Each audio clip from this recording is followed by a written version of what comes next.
Compromise नहीं होगा। हमको कॉम्प्रोमाइज नहीं करना है।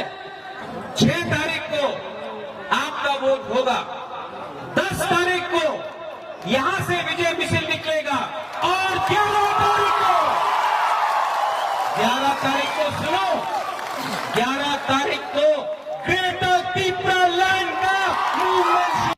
बस।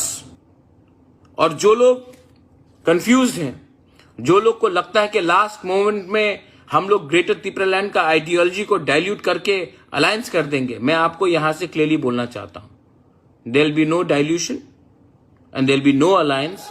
मुबाबरा ग्रेटर पीपलैंड करेगा। मैं जिंदा हूं तो मैं ग्रेटर पीपलैंड करूंगा।